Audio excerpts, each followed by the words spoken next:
Hey everybody, Shock here. Welcome back to the channel. Today we're going to be doing a Yu-Gi-Oh! Deck profile of Burning Abyss for the February 2021 format.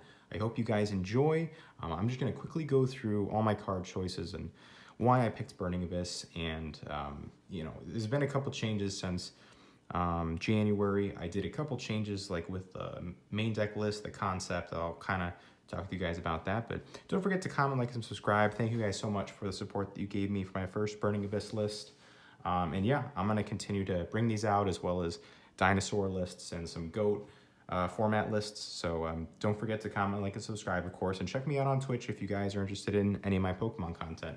But anyways, without further ado, let's get into it. I don't want to waste any of your guys' time. So let's start off with the main deck monsters.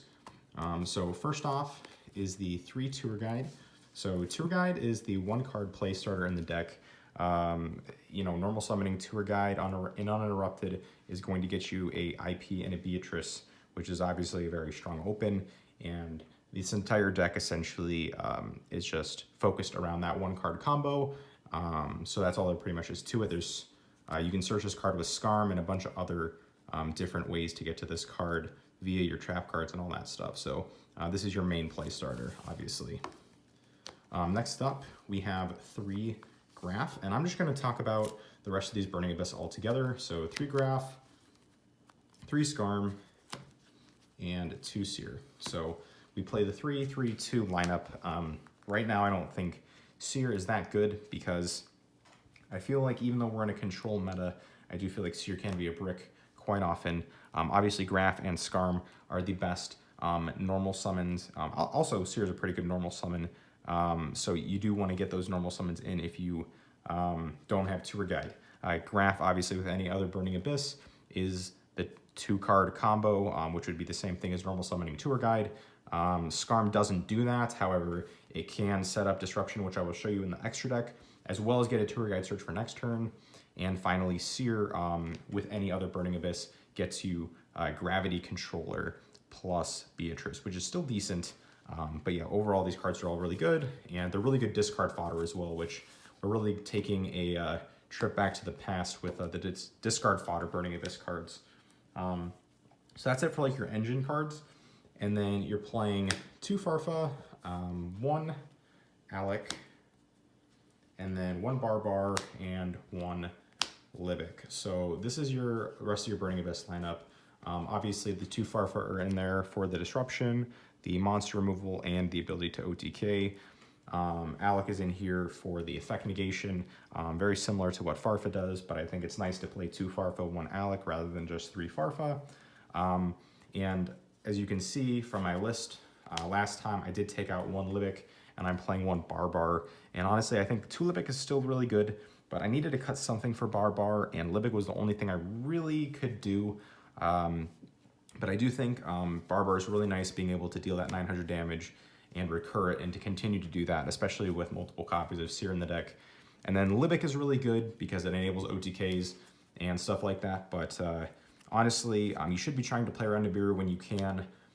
So, try to not, play poorly, essentially. And Libic, I feel like, can lead to me playing poorly in a lot of situations. So I'd rather just have it in there as the option, but if I lose it by milling it or something, then it is what it is. So try and use Libic if you can, but be careful about Nibiru and all that stuff.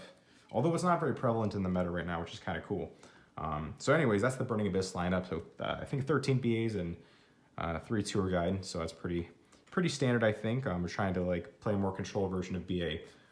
Next up, we're playing 3 Ash Blossom, 3 Ghost Belle, and 3 DD Crow. So you definitely want to play, I think, at least 9 hand traps. Ash Blossom and Ghost Belle are very common in this format, I would say. And then DD Crow is less common. However, I do think it has a lot of utility and the ability to banish random cards from your opponent's graveyard. The fact that it doesn't discriminate against either a monster or a spell or trap is very nice as well. So overall, I feel like all these cards have very good interaction with the meta, with a graveyard-heavy meta, and we would definitely be ready for the mirror match if we played this lineup of hand traps. But hopefully nobody's playing this deck right now. So let's get on to the traps. Again, we're not playing any spells. We're not playing desires or anything like that. I just can't fit it.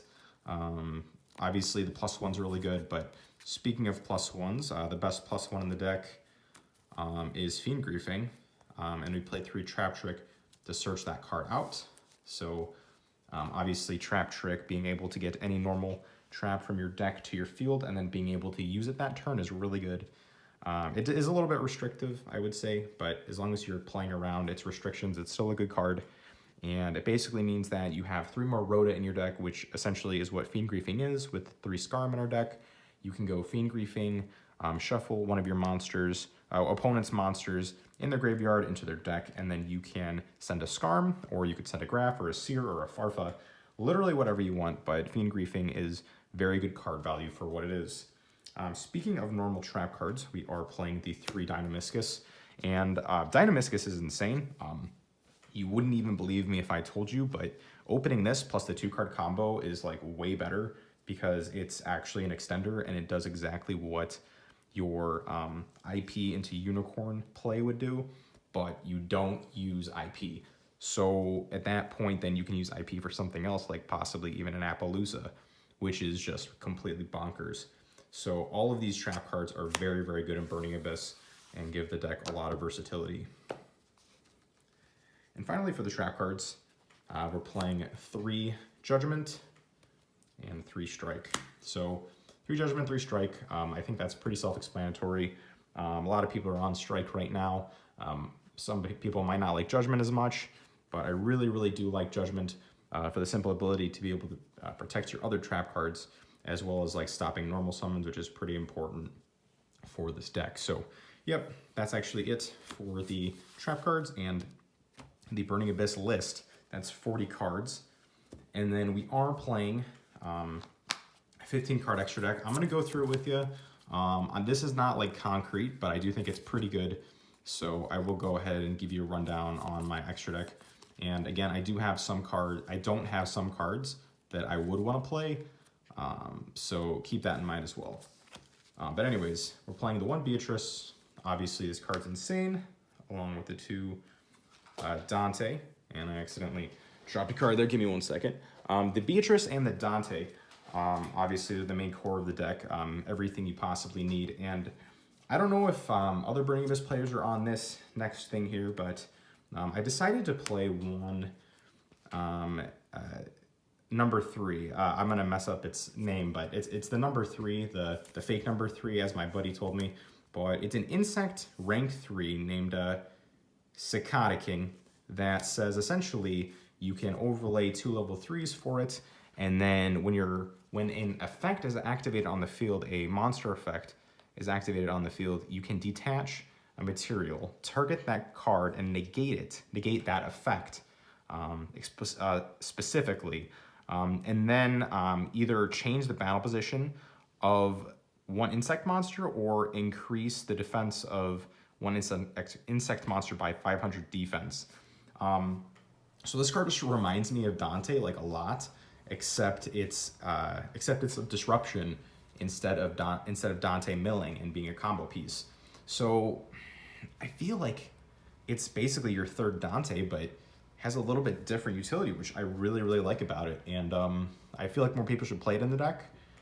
Yeah, give it a shot. Speaking of which, we play 1 Borrelsword as another XYZ. This is very good back row and monster removal. Yeah, overall, probably the most versatile back row and monster removal card that Burning Abyss can play. And then last but certainly not least, I used to play this card in Burning Abyss quite a bit, and then I cut it, and then now I'm putting it back in again. But this is DDD Stone King Darius, for those of you that don't know what it does. Essentially, it can attack into anything, detach a material, not be destroyed by battle per its effect, and then destroy the monster it battles with by card effect, which means it can get over certain cards that you normally can't get over in certain situations. Like, for example, cards that cannot be destroyed in other respects, like, for example, cards that can't be destroyed by battle, stuff like that. DD Stone King Darius defeats certain cards, and Borrelsword defeats other cards. So you kind of just want that versatility, I think. That's it for the XYZs, and then we just play 9 links. These cards are insane. So the 1 gravity controller, and I like to talk about gravity controller along with the Cherubini and the IP. So gravity controller goes along with your Seer combo, where you normal Seer, special the Burning Abyss from hand, overlay into Dante in the extra deck monster zone, and then you make gravity controller Seer, special summoning back the Dante, and Dante adding back the Seer, and then making Beatrice. Pretty good. I do like that interaction. It's definitely something that I didn't come up with, but it's definitely a staple in this deck that basically became a part of this deck once we kind of discovered it. Cherubini, a lot of people don't go into it very often, but this card actually enables OTKs, so you really need to know how to use that card, but it's very good at enabling OTKs. Then you got IP, of course. IP usually is your play starter and your thing that you make first turn, which means it's incredibly good, and with things like your Dinomiscus in your deck, it allows you to kind of be a little bit more versatile with it. Then we're going to continue on. We play 3 Nightmares to go along with the IP, but in general, these cards are just very good on their own. The Cerberus, the Phoenix, and the Unicorn, I think Burning Abyss should never cut these cards. They are way too strong to not play. So yeah, they're just absolutely nuts. You have to play those cards. And then last but certainly not least is basically the boss monsters of the deck. You got Topologic Trisbania. This card you can certainly activate during your opponent's turn to banish all their back row. The 1 Apollusa, this is usually the follow-up play you do after you do your Beatrice IP play.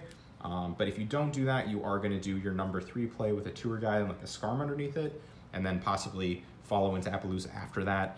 And then finally the Borrelsword Dragon. Now I don't have Access Code Talker and I don't have Zeus. Those cards are both very good.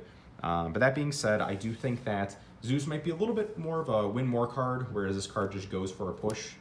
And Access Code Talker, I think objectively is probably better than Borrelsword, but you still can't play this deck on a budget, and you can still do the same OTKs in the same scenarios with Borrelsword Dragon instead of Access Code Talker, and depending on how you look at it, it might be more advantageous. But how I play and how I'm comfortable, I think Borrelsword definitely is really good.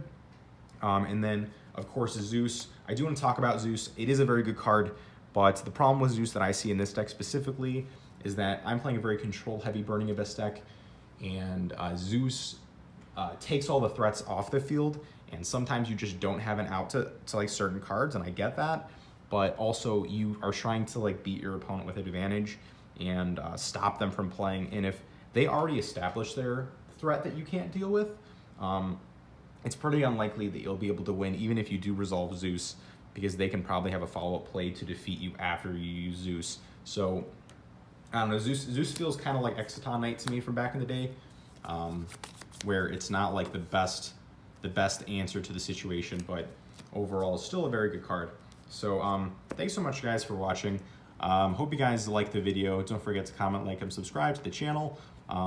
Again, I hope you guys enjoyed it, and I will be coming out with more Yu-Gi-Oh videos as well as Pokemon content, and I really do love this alternate art. I know a lot of people don't, but I like to see a tour guide in a different scenario, a different light, a little different art. I think it's cool. So thanks so much again, guys, and take care. Have a good one. Bye-bye.